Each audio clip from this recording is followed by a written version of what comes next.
All right, let's take a look at Unit 3, The Industrial Revolution Begins. So here are the review questions. If you didn't get them, go ahead and copy them down now. A few are video and reading dependent. All right, so causes of the Industrial Revolution. Whoops. Jobless farm workers migrate to the city, and there's a few reasons why farmers migrate to the city. One is the city's offered more opportunity, mostly coal and iron and steel manufacture. So part of the reason why farmers move as well is farming became more efficient. You have a high production of crops and stuff like that, so everyone was able to feed themselves and not die. But part of these methods that created more food actually helped make people jobless. So farming methods improve, and then enclosed land. So enclosure is basically one farm. So let's say you have 9 neighboring farms. One farm gets really lucky and gets really rich and starts buying up all the other farms, one farm out of 8. So that one farm starts buying other farms within that 8. So it becomes one giant super farm. Well, if each farm had 6 laborers, you're not going to need those 6 laborers per farm. You can probably get away with having half of that. So what, 6 times 9 is 54. So you have 27 people who are now unemployed, and now they go to the city to, seek their fortune elsewhere. And a food surplus leads to a population increase, and we'll take a look at that. 1850, first time in human history, the world population started to climb above 2 billion. This changed the world dramatically in terms of culture and how we conduct ourselves, and created new organizations, human organizations that have just never existed. One such method was the seed drill, and you can see that this kind of creates a trough right here. The seeds fall in, and then the dirt right here, it gets covered back up, and you just push it along like a cart. So this is a map that talks about enclosed land. So 1730, you have all this unorganized land, and then 1777, it starts organizing into smaller farms. And then these smaller farms get bought up into like the Bankwood farm or the Thurgotten Quarters farm, the Checkers farm, and all that stuff. So here's where the farm originated, but then they bought up all the other farms in the surrounding area. That's enclosure. So another cause is new technology. You have new sources of energy, such as steam and coal.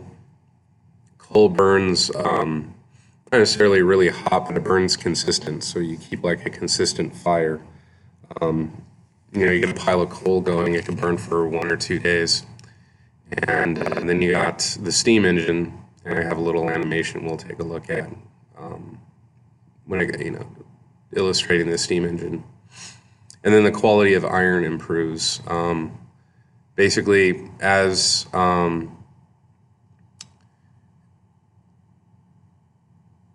let's say you're making swords or something like that, and you use what are called bellows. They look like an accordion thing, and it blows air into the coal, and the injection of oxygen makes it hotter. Where you're putting the metal in the fire to get it soft, so you can pound the steel out to make the sword, or pound the iron out to make the sword. But also injecting all of that air is what creates steel. The element Fe, iron, is bonded with carbon, so C. But when you get it really hot and then blow air into it really fast, or like a larger volume of air, the carbon gets bumped off for an oxygen. So it's bonded together, Fe and then O. And that is what makes steel. It's a little bit shinier and very strong. So here's Great Britain, and here's a comparison of Great Britain to the United States. And we'll talk about this next year, where the United States sort of, Britain starts the Industrial Revolution, but the United States kind of makes it better. So here's what coal looks like. They look like rocks. Charcoal itself is just coal dust, but it's compressed. It can't burn all night. They have coal fires burning in Pennsylvania that have been burning for 100 years. Towns have had to move out and stuff like that because the ground's too hot. Here's some coal miners. This is in Oregon. But to give you a sense of what it would look like, this is an early coal mining. And we'll see some videos that discuss like certain jobs people had, back a little bit before industrialization and then during industrialization. Here's an iron mine. So here's, a hunk of iron. And you see all these switchbacks. So they just dig, where they find it, dig. And it keeps going down. This is more of a modern, iron mine. Sometimes they look like coal mines, digging the iron out. But then we discovered you could just dig down and get at it easier. Here's a foundry. This is where you pour steel, so you get it really hot. And you can kind of see how dangerous it is. These guys are pulling on a chain, like incredibly close to this, and hopefully this chain stays good, because if that snaps, all of these guys are getting covered in molten steel, which would kill them, catch them on fire. So the uses of steel, you have what's called the Bessemer process, and I just talked about this. It turned iron into steel. It removes carbon for oxygen. The uses of steel, improving farm tools. So one, the steel plow. So you had the iron plow, but you'd have to sharpen it. Like think of a dull knife trying to cut a tomato. It gets kind of hard, but if you sharpen the knife, it goes right through. You can sharpen an iron plow pretty sharp. It digs through the ground, but it goes dull. Hopefully you can get a whole day out of it. But a steel plow, you can plow a huger field and you don't have to sharpen it as much. So you can get more done in a day, which means more food.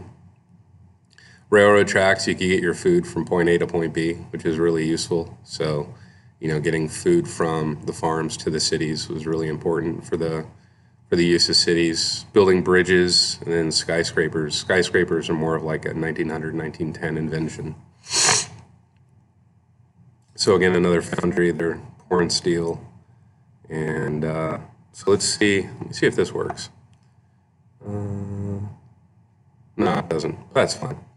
Coke is coal, and then you have the iron ore. They dump it into here, and it gets really hot. And then this thing, this is a bellow, and it gets pumped, and it heats up this whole thing.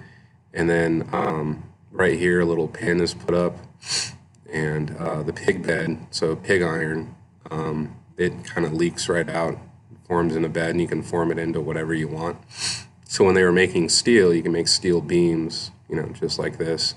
Slag is like the rock that gets really hot, gets kind of dusty, kind of melts together, and you got to drain that off, and it's just really crusty.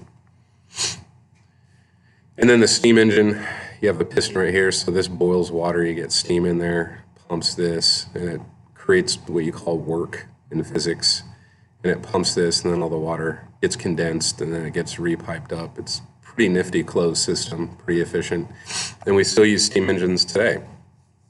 If you hear of like a coal plant, that's the fuel to get the fire hot, but it still uses steam power. So this is 200-year-old technology and we still use it. And I'll get through this. That's textiles. All right. So you can see coal fields and all that stuff, but the important thing is that, let's see, so there's a major town, here's coal fields, all little speckles and stuff like that. And then you have, the little triangles for iron. So wherever you see a town is usually where you see like coal fields, all of these places. Here's coal, right in here. And then apparently a huge supply of iron in here. And thank goodness it's next to coal. You don't have to take it too far to get the iron heated up and cast into metal or anything like that. And then they slowly replaced canals, and canals are just waterways. So they replaced canal 1840s, and then boom, it gets even more skeletal. London's the capital of England, so like all railroads went to London, kind of thing. But if you take a look at the difference within 10 years, the amount of railroads that were produced, it's pretty significant. I don't know if this will work. I don't think so. But we'll watch that in class. It talks about how population has gone way up. So I think this is a cool graphic. If you take a look at you, this was put together in 2011, but it still works. You have your parents, grandparents, great-grandparents, great-great-grandparents. So you have 16 people who led to you. Now, that doesn't mean that these 16 people didn't create other yous. So really, you can flip this on its head, and it still works. So from one person, you get all of these people. But if you go back down and just trace it, 32, 64, 128, 256, 512, all the way down to 1400, your great-great-great-great-great-great-great-grandparents, so that's how many people were involved in creating you. The world population in the year 1400 is 450 million, so you are related to everybody twice. And basically what that means is, this whole population right here doesn't just create you, it creates a lot of other people. So like I said, if you flip this down one person, that one person has helped create all of these people, and that's how population works. So if you go back to the 1400s, you are related to the person sitting next to you twice because of the amount of people that sort of genetically came from you. And this is kind of a key component of like evolution or something like that, where how are we all related to one another? I mean, it quickly adds up. So we'll do this in class. It's just kind of a little, informational thing. It's not really, not too key to the actual unit. And then if you want to pause this and try to take the test, go ahead.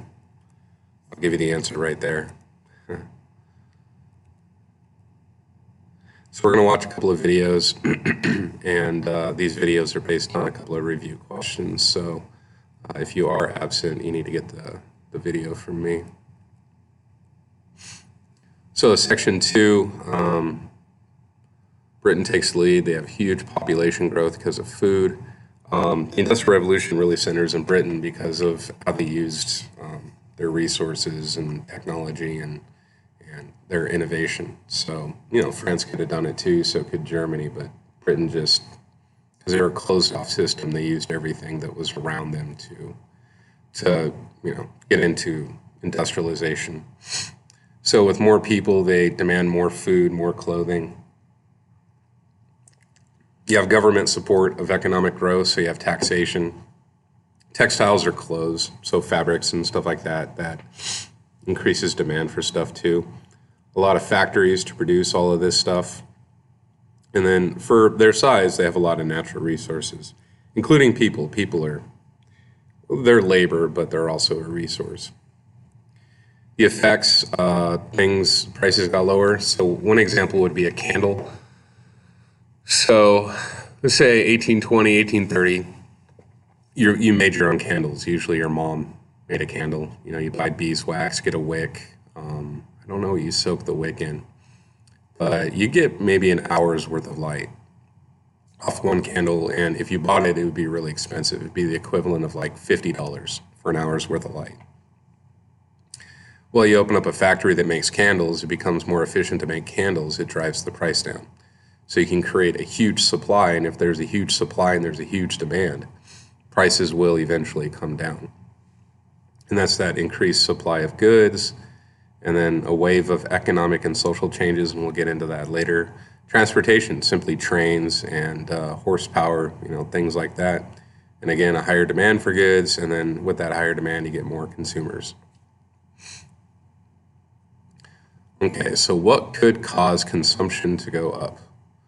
Well, right around this time, 1820, 1830, Britain got a lot of its cotton from the United States. So you see all the way 1850, 1860, of course, our Civil War, 1860, 1870, right? The United States' Civil War, just we took a time out to kill each other. And then that sort of reorganized the whole system down there. But that didn't mean that cotton production stopped. People got their own farms, people meaning former slaves, and they started. So scarcity, supply, and demand causes consumption to go up. Scarcity is things are rare, but then there's a supply, and then there's demand for said supply, so it goes up. Greater demand equals cheaper products equals lower prices. Now, you could expect prices to go up, but if there's a supply to meet that demand, or if there's an oversupply to meet that demand, prices will go down. Scarcity of labor, you need people to produce this stuff, and that can raise wages. Also unions, we'll talk about that later. Unions helped raise wages. So industrialization changes life, factory work. Factories pay more than farms, spur demand for more expensive goods. And in industrial cities, you have urbanization, which is city building and movement of people to the cities. We're living like closer together. In Britain, when you lived close together at the time, you were like really poor. You had, like wooden apartment buildings that could or may catch fire easily. But this growing population provides a workforce, market for factory goods, basically what we've been saying. Living conditions, though, sickness is widespread. When you live that close to people, it's easy for diseases to spread. And cholera is just basically, you get it from like mismanagement of poop, basically, fecal matter.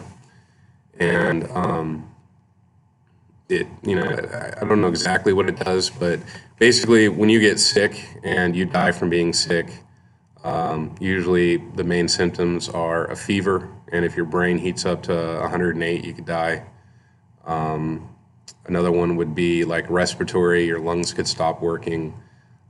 Sometimes an open wound, you get measles or something like that, dries out, your skin opens up, you get a skin infection, your blood supply gets infected, and then it hits your heart and your heart stops. And then people do die of diarrhea. You just dehydrate. It's almost like giving yourself heat stroke. You can die of heat stroke, just lack of water, and keel over and die. The lifespan in one large city is only 17 years. And the reason why it's so low, there were a lot of dead babies. So like if you were a woman, you gave birth to 5 kids, 2 to 3 would die before they went on to have their own kids. But even though the death rate was like that, it still, the entire population did rise because of the fact that people live long enough to have kids of their own. You have wealthy merchants, so factory owners and all that stuff, lived in great suburban homes. So usually you had the city, and then in the center, all the poor people lived, and they lived right next to where they worked.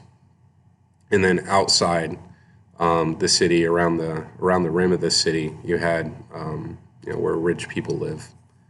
You have rapid growing cities, sanitary codes, sanitary meaning like you don't have sewers, so you'd see horse poo, trash, all kinds of rotten stuff. I mean, you'd step through mud, but it was like mud with poo and rotten food, rotten meat, all that stuff. And then building codes were like non-existent, meaning, you could build apartments out of dry wood, and they may catch fire. So that's part of the adequate housing, education, police protection, all of that stuff sort of had to change. Policing really didn't exist until cities. And police, what they do is they walk around and try to catch people doing crimes like in the act. Well, this will be a handout in class, and we'll take a look at it. But if you want to pause and take a look at it, it's kind of gross. But he's grinding them up in a cloth and stuff like that. Here are kids living sort of in a basement stoop. So there's a basement, it's dug out, and there's some steps you walk down, and they're sort of living there just huddled together, probably orphans, their parents died. So talking about wood, this is all dry wood and could catch fire, and some of them did catch fire and the whole thing would burn down. People get trapped inside. Or you have a bunch of people trapped inside who are sick, like the entire apartment could die, like 800 people.